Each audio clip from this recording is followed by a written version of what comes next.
The House is expected to pass the latest stimulus bill, which includes more than $300 billion for small businesses. Many who missed out on the first round of federal help, they're saying they hope this time will be different. CBS 2's Jenna DeAngelis has this.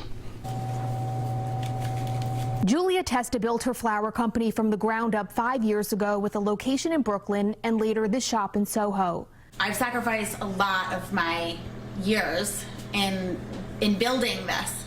And so it's a lot to look back on and say that all of it was for nothing. She's trying to make ends meet with minimal deliveries and Creation Bloom Box, an at-home floral workshop.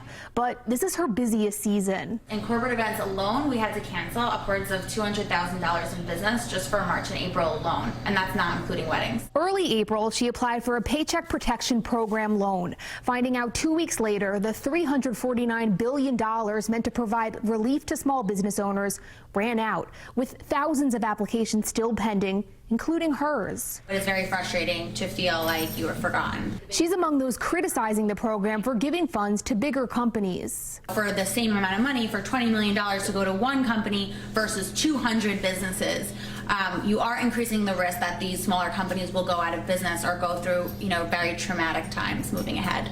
A big part of the program and an important part for business owners we spoke to is getting employees they let go back on the payroll.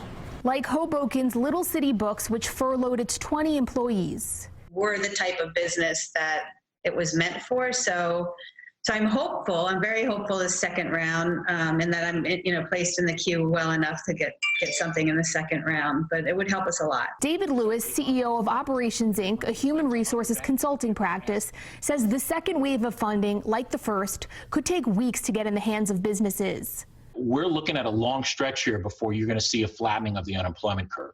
But says it's crucial those who haven't applied do so immediately. Once the line starts moving again, you want a place in that line because there's still some significant concern about whether or not as much money as they've just put in against this bill, is it enough to be able to satisfy the demand? That remains to be seen, but these business owners remain hopeful. After all, they're crucial to the growth of the economy. Jenna DeAngelis, CBS 2 News.